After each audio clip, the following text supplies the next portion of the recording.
ನಮಸ್ಕಾರ. Praise the lord Jesus.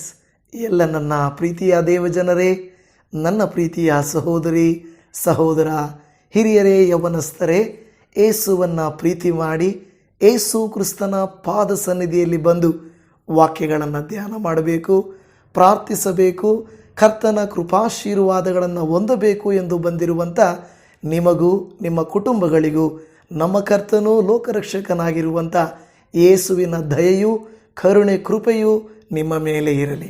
ಪ್ರತಿನಿತ್ಯ ಈ ವಿಡಿಯೋಗಳನ್ನು ನೋಡುತ್ತಾ ಬಲಗೊಳ್ಳುತ್ತಾ ಇರುವುದಕ್ಕಾಗಿ ನಾನು ನಿಮಗೆ ಧನ್ಯವಾದ ಹೇಳುತ್ತೇನೆ.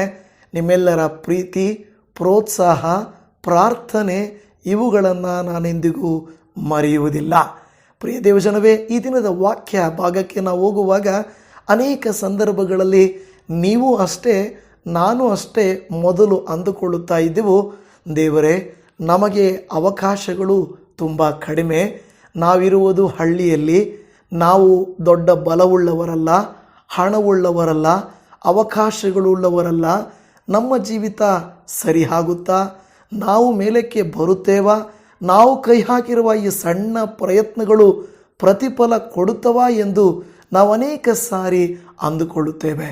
ಒಂದು ವೇಳೆ ಇದೇ ಮನೋಭಾವನೆ ಇನ್ನೂ ನಿಮ್ಮಲ್ಲಿ, ನಿಮ್ಮ ಮಕ್ಕಳ ಕುರಿತು, ಮನೆಯ ಕುರಿತು ಇದ್ದರೆ ದಯಮಾಡಿ ಈ ಹೊತ್ತಿನ ವಾಕ್ಯವನ್ನು ಕೇಳಿಸಿಕೊಳ್ಳಿರಿ. ಇವತ್ತಿನ ವಾಕ್ಯ ಆರಂಭವು ಅಲ್ಪವಾದರೂ ಅಂತ್ಯವು ಅಮೋಘವಾಗಿರುತ್ತದೆ. ಅದೇ ರೀತಿ ಮೆಸೇಜ್ ಕೂಡ ಆರಂಭದಲ್ಲಿ ನಿಮಗೇನು ಅನಿಸೋದಿಲ್ಲ, ಅಂತ್ಯದಲ್ಲಿ ನಿಮಗೆ ಅಮೋಘವಾಗಿರುತ್ತದೆ. ಬನ್ನಿ ಹಾಗಾದರೆ ಈ ದಿನದ ಮುಖ್ಯವಾದಂಥ ದೇವರ ವಾಕ್ಯವನ್ನು ಓದಿಕೊಳ್ಳೋಣ. ಜಕರ್ಯನ ಗ್ರಂಥ 4ನೇ ಅಧ್ಯಾಯ 10ನೇ ವಚನ.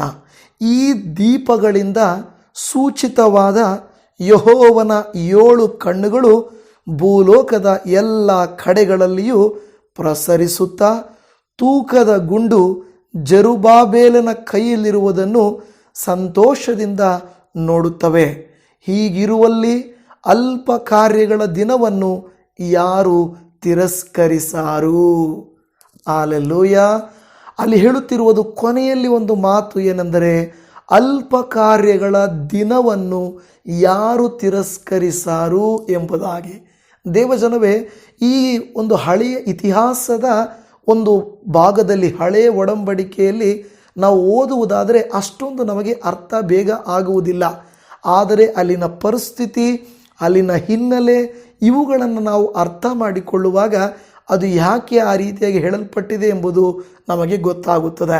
ಇಲ್ಲಿ ಮುಖ್ಯವಾಗಿ ಈ ವಾಕ್ಯ ಭಾಗದಲ್ಲಿ ನಾವು ನೋಡುತ್ತಿರುವುದೇನೆಂದರೆ, ಈ ಒಂದು ಅಲ್ಲಿ ಹೇಳುತ್ತದೆ ತೂಕದ ಗುಂಡು ಜೆರುಬ್ಬಾಬೆಲನ ಕೈಯಲ್ಲಿರುವುದನ್ನು ಎಂದು ಹೇಳುತ್ತದೆ.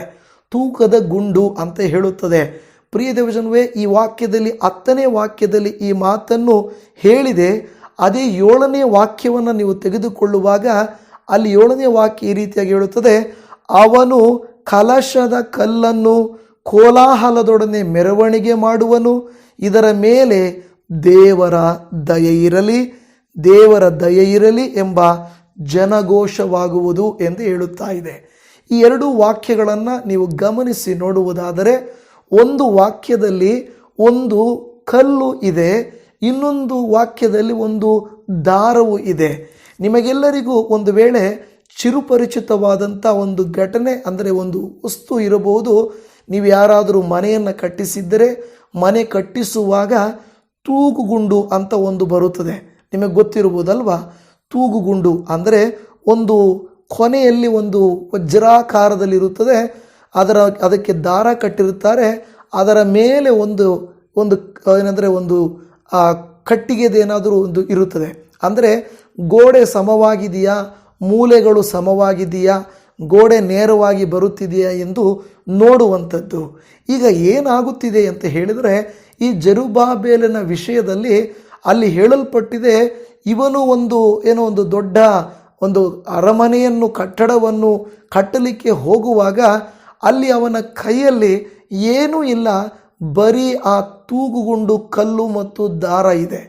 ಆಲೋಚನೆ ಮಾಡಿರಿ, ಒಂದು ದೊಡ್ಡ ಬೆಟ್ಟವನ್ನು ಒಂದು ವೇಳೆ ಒಬ್ಬ ವ್ಯಕ್ತಿ ಪುಡಿ ಮಾಡಬೇಕಾದರೆ ಒಂದು ಸುತ್ತಿಯನ್ನು ತೆಗೆದುಕೊಂಡು ಆ ಸುತ್ತಿಯನ್ನು ತೋರಿಸಿ ಈ ಬೆಟ್ಟವನ್ನು ನಾನು ಕರಗಿಸುತ್ತೇನೆ ಎಂದು ಹೇಳಿದರೆ ಜನರು ನಗಬಹುದು ಅಲ್ವಾ.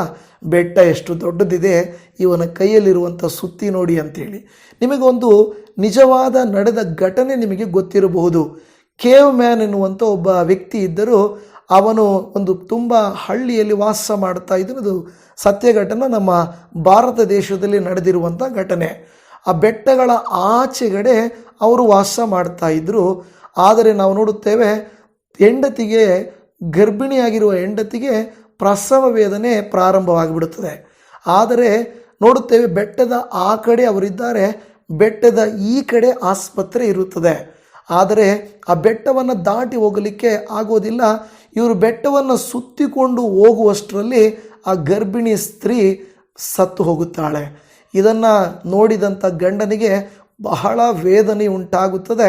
ತನ್ನ ಹೆಂಡತಿಯನ್ನು ಕಾಪಾಡಿಕೊಳ್ಳಲಿಕ್ಕೆ ಆಗಲಿಲ್ಲವಲ್ಲ ಎಂದು ಬಹಳ ದುಃಖ ತಪ್ತನಾಗಿ ಆ ದಿನ ಮೊದಲುಗೊಂಡು ಒಂದು ಸುತ್ತಿಗೆ ಒಂದು ಉಳಿಯನ್ನು ತೆಗೆದುಕೊಂಡು ನಿಧಾನವಾಗಿ ಅವರ ಊರಿನಿಂದ ಬೆಟ್ಟದ ಮಧ್ಯದಲ್ಲಿ ಸುರಂಗವನ್ನು ಕೊರೆಯಲಿಕ್ಕೆ ಪ್ರಾರಂಭಿಸ್ತಾನೆ.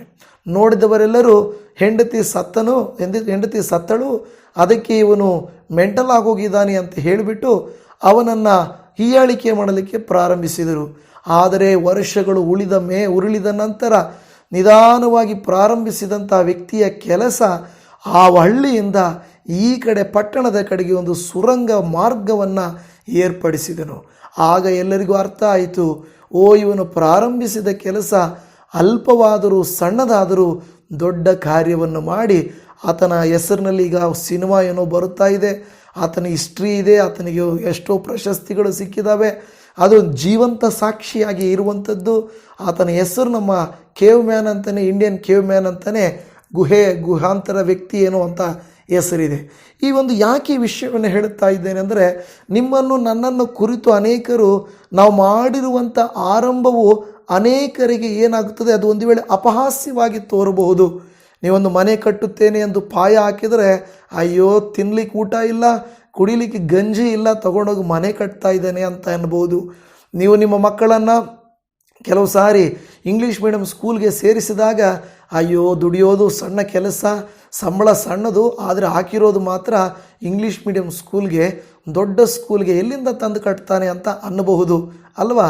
ಒಂದು ಸಣ್ಣ ವ್ಯಾಪಾರವನ್ನು ಪ್ರಾರಂಭಿಸಿದಾಗ, ಅಯ್ಯೋ ಇವನಿಂದ ಮುಂದುವರಿಸಲಿಕ್ಕಾಗಲ್ಲ, ಇದು ಅಸಾಧ್ಯ ಎಂದು ಅಂದುಕೊಳ್ಳುತ್ತಾರೆ. ಪ್ರೀತಿಯ ದೇವಜನರೇ, ಈ ವಾಕ್ಯವನ್ನು ಆಲಿಸುತ್ತಿರುವಂಥ ನಿಮಗೂ ನನಗೂ ದೇವರ ವಾಕ್ಯ ಹೇಳುವುದೇನೆಂದರೆ, ನಿನ್ನ ಮೇಲೆ, ನಿನ್ನ ಕೆಲಸದ ಮೇಲೆ ಕರ್ತನ ಕೃಪೆ ಇರುವುದಾದರೆ ನಿನ್ನ ಪ್ರಾರಂಭವು ಅಲ್ಪವಾಗಿ ಕಾಣಿಸಬಹುದು, ಆದರೆ ಅದು ಅಮೋಘವಾಗಿಯೂ ಅತಿ ಫಲ ಕೊಡುವುದಾಗಿಯೂ ಅತಿ ಉನ್ನತವಾದವಾಗಿಯೂ ಪ್ರಾರಂಭವಾಗುತ್ತದೆ. ಹೌದು, ಕೋಟಿ ಕೋಟಿ ಹಣವು 1 ರೂಪಾಯಿಯಿಂದಲೇ ಪ್ರಾರಂಭವಾಗುತ್ತದೆ. ಹನಿ ಹನಿ ಸೇರಿದರೆ ಹಳ್ಳ ಆಗುತ್ತದೆ. ಪ್ರತಿಯೊಂದನ್ನು ಬಿಡದೆ ನಾವೇನಾದರೂ ಮಾಡಿರುವುದಾದರೆ ಕರ್ತನು ಅದನ್ನು ಅನುಗ್ರಹಿಸಿಕೊಡುತ್ತಾನೆ. ಇದೇ ಜಕರ್ಯನ ಗ್ರಂಥ 4ನೇ ಅಧ್ಯಾಯದಲ್ಲಿ 6ನೇ ವಚನ, ಆಗ ಅವನು ನನಗೆ ಪ್ರತ್ಯುತ್ತರವಾಗಿ ಹೀಗೆ ಹೇಳಿದನು, ಪರಾಕ್ರಮದಿಂದಲ್ಲ, ಬಲದಿಂದಲ್ಲ, ನನ್ನ ಆತ್ಮದಿಂದಲೇ ಎಂಬುದು ಸೇನಾಧೀಶ್ವರನ ಯೆಹೋವನ ನುಡಿ. ಹೌದು, ನಮ್ಮ ಬಲದಿಂದ, ನಮ್ಮ ಜ್ಞಾನದಿಂದ, ನಮ್ಮ ಪ್ರಯತ್ನದಿಂದ, ನಮ್ಮ ಲೋಕದ ತಿಳುವಳಿಕೆಯಿಂದ ನಾವು ಯಾವುದನ್ನು ಸಾಧನೆ ಮಾಡಲಿಕ್ಕೆ ಆಗದೇ ಇರಬಹುದು. ಆದರೆ ನಮ್ಮ ದೇವರು ನಮ್ಮ ಮೂಲಕವಾಗಿ ದೊಡ್ಡ ಕಾರ್ಯಗಳನ್ನು ಮಾಡಲಿಕ್ಕೆ ಶಕ್ತನಾಗಿದ್ದಾನೆ. ಆದರೆ ಈ ಪ್ರಾಸೆಸ್ಸಲ್ಲಿ, ಈ ಕಾರ್ಯಗಳಲ್ಲಿ ನಾವು ನಂಬಿಗಸ್ತರಾಗಿರಬೇಕು. ಅದು ಎಂತಹ ಸಣ್ಣ ಕೆಲಸವಾಗಿರಲಿ, ಆ ಕೆಲಸವು ನಂಬಿಗಸ್ತನಾಗಿರಬೇಕೆಂಬುದು ಬಹಳ ಮುಖ್ಯವಾಗಿರುವುದೇ. ನೆಹೆಮೀಯನು ಮತ್ತು ಎಜ್ರನು ಹಾಳು ಬಿದ್ದಂಥ ದೇವಾಲಯದ ಪ್ರಾಕಾರಗಳನ್ನು ಸಿದ್ಧ ಮಾಡಬೇಕು, ಅವುಗಳನ್ನು ಸರಿಪಡಿಸಬೇಕು ಎಂದು ಹೇಳಿದಾಗ ಅರಸನಾದಂಥ ಸನ್ಹೇರೀಬನು ಕೆಲವರೆಲ್ಲ ಅಪಹಾಸ್ಯ ಮಾಡಿದರು. ಇದೇನಿದು, ನೀವು ದಾಸತ್ವದಲ್ಲಿದ್ದೀರಾ, ದಾಸತ್ವದಲ್ಲಿರುವಂಥ ನೀವು ಹೇಗೆ ಅಲ್ಲಿ ಹೋಗಿ ನಿಮ್ಮ ಕೈಯಲ್ಲಿ ಹಣ ಇಲ್ಲ, ಆಸ್ತಿ ಇಲ್ಲ, ನಿಮಗೆ ಸ್ವಾತಂತ್ರ್ಯ ಇಲ್ಲ, ಮತ್ತು ಹೇಗೆ ನೀವು ಅದನ್ನು ಸಿದ್ಧ ಮಾಡಿ ಕಟ್ಟುತ್ತೀರಿ ಎಂದು ಅಪಹಾಸ್ಯ ಮಾಡಿದರು. ಕೆಲವರು ಹೇಗೆ ಅಪಹಾಸ್ಯ ಮಾಡಿದರು ಗೊತ್ತಾ?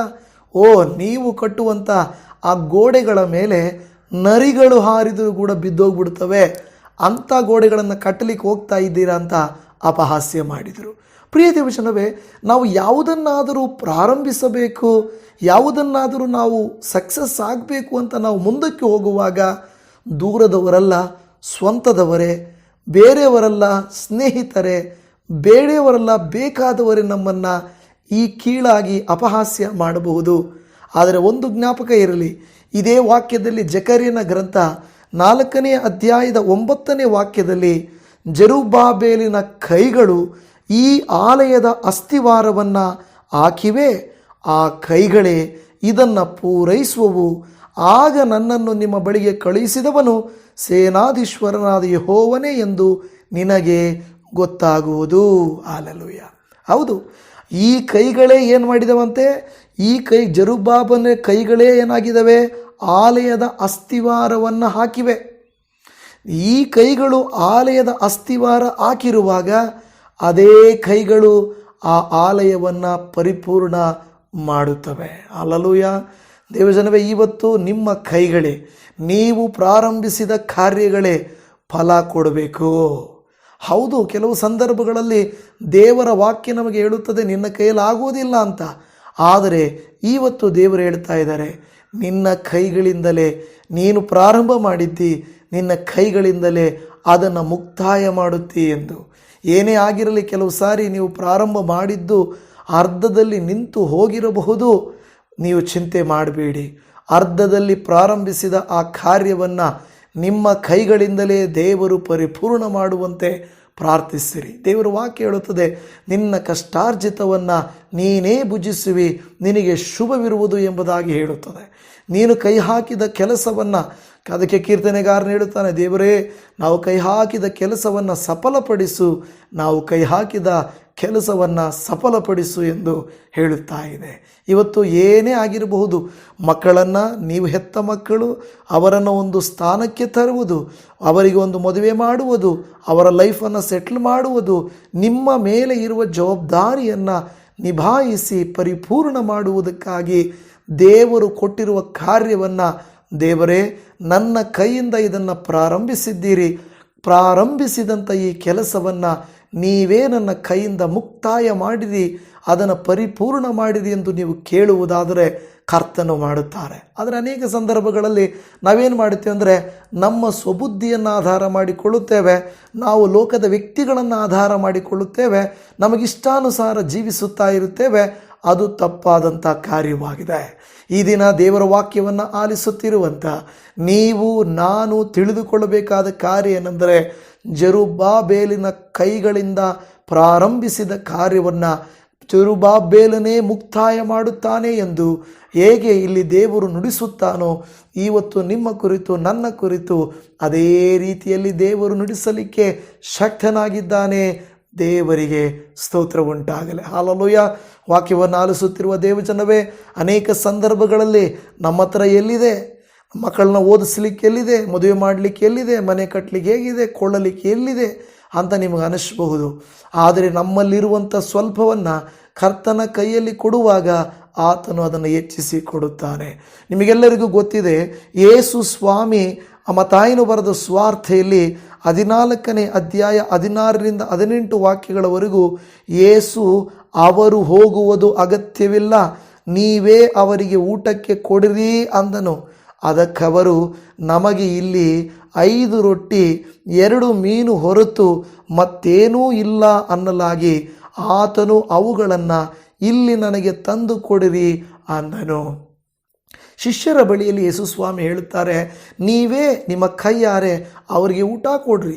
ಅದಕ್ಕಿಂತ ಮುಂಚೆ ಅವರು ಹೇಳ್ತಾರೆ, ಅಕ್ಕಪಕ್ಕ ಹಳ್ಳಿಗಳಿಗೆ ಹೋಗಲಿ, ಎಲ್ಲಾದರೂ ಅವರು ಊಟವನ್ನು ತಿಂದುಬಿಟ್ಟು ಬರಲಿ, ಅವ್ರನ್ನ ಕಳುಹಿಸಿ ಬಿಡೋಣ ಎಂದು ಶಿಷ್ಯರು ಹೇಳುತ್ತಾರೆ. ಆದರೆ ಯೇಸು ಸ್ವಾಮಿ ಹೇಳುತ್ತಾರೆ, ನೀವೇ ನಿಮ್ಮ ಕೈಯಾರೆ ಕೊಡಬೇಕು. ಆಗ ಅವರು ಹೇಳುತ್ತಾರೆ, ನಮ್ಮ ಕೈಯಲ್ಲ, ನಮ್ಮ ಕೈಯಲ್ಲಿ ಏನೂ ಇಲ್ಲ, ನಮ್ಮ ಕೈಯಲ್ಲಿ ಇರುವುದೆಲ್ಲ 5 ರೊಟ್ಟಿ 2 ಮೀನು ಅಷ್ಟೇ. ಆ 5 ರೊಟ್ಟಿ 2 ಮೀನನ್ನು ನಾವು ಎಷ್ಟು ಜನಕ್ಕೆ ಕೊಡೋಕ್ಕಾಗುತ್ತೆ ಅಂತ ಹೇಳಿದರು. ನನ್ನ ಪ್ರಿಯ ದೇವಜನೇ, ದೇವರು ಏನು ಮಾಡಿದರು ಗೊತ್ತಾ? ಆ ಕೈಗಳು 5 ರೊಟ್ಟಿ 2 ಮೀನು ಮಾತ್ರವೇ ಇರುವುದು ಎಂದು ಹೇಳಿದ್ದ ಅವರ ಕೈಯಾರೇನೆ ಯೇಸು ಸ್ವಾಮಿ ರೊಟ್ಟಿಯನ್ನು ತೆಗೆದು ಶೇಖರಿಸಲಿಕ್ಕೆ ಹೇಳಿದಾಗ ಆ ಸ್ಥಳದಲ್ಲಿ 12 ಪುಟ್ಟಿ ತುಂಬಿದುವು ಅಂತ ನೋಡುತ್ತಾ ಇದ್ದೇವೆ. ಅದೇ ಕೈಗಳಲ್ಲಿ ಪ್ರಾರಂಭಿಸಿದ ಕಾರ್ಯ 12 ಪುಟ್ಟಿ ತುಂಬಿತು. ಇವತ್ತು ನಿಮ್ಮ ಕೈಯಲ್ಲಿ ಇದು ಎಲ್ಲಿ ಆಗುತ್ತೆ, ಇದು ಏನಕ್ಕಾಗುತ್ತೆ, ಇದು ಹೇಗಾಗುತ್ತೆ ಅಂತ ಪ್ರಶ್ನೆಗಳನ್ನು ನೀವು ಕೇಳುತ್ತಾ ಇರಬಹುದು. ಆ ಪ್ರಶ್ನೆಗಳಿಗೆ ಉತ್ತರ ದೇವರು ಕೊಡಬೇಕಾದರೆ ನೀವು ದೇವರ ಮೇಲೆ ಭರವಸೆ ಇಡಬೇಕು. ದೇವರು ಮಾಡುತ್ತಾರೆಂಬ ವಿಶ್ವಾಸವನ್ನು ಹೊಂದಿರಬೇಕು. ಆಗ ನಿಮ್ಮ ಅಲ್ಪವಾದದ್ದನ್ನು ಅಧಿಕ ಮಾಡಲಿಕ್ಕೆ ಶಕ್ತನು, ಪ್ರಾರಂಭಿಸಿದ್ದನ್ನು ಮುಕ್ತಾಯ ಮಾಡಲಿಕ್ಕೆ ಶಕ್ತನು, ನಿಮ್ಮ ನಂಬಿಕೆಯನ್ನು ಹೆಚ್ಚಿಸಲಿಕ್ಕೆ ಶಕ್ತನು, ಅಪನಂಬಿಕೆಯನ್ನು ಸಂದೇಹವನ್ನು ತೆಗೆಯಲಿಕ್ಕೆ ಶಕ್ತನಾದ ದೇವರು ಆತನಾಗಿದ್ದಾನೆ. ಹಲ್ಲೆಲೂಯಾ.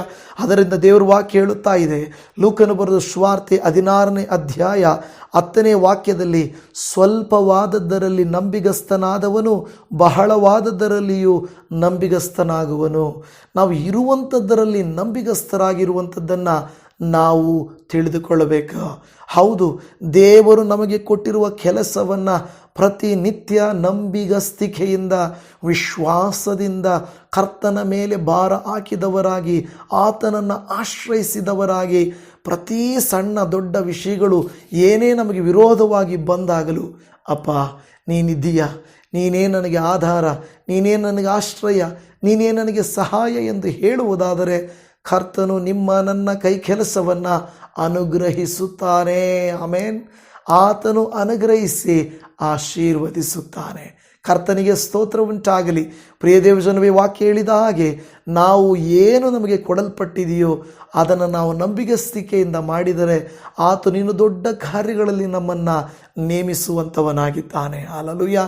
ಏನಾದರೂ ಆಗಲಿ, ತಲಾಂತಗಳ ವಿಷಯದಲ್ಲಿ ನೋಡುತ್ತೇವೆ, ಯಾರು ತಲಾಂತಗಳನ್ನು ಹೆಚ್ಚು ಮಾಡಲಿಲ್ಲವೋ ಮಾಡದವನಿಂದ ತೆಗೆದು ಮಾಡಿದವನಿಗೆ ಕೊಟ್ಟನು.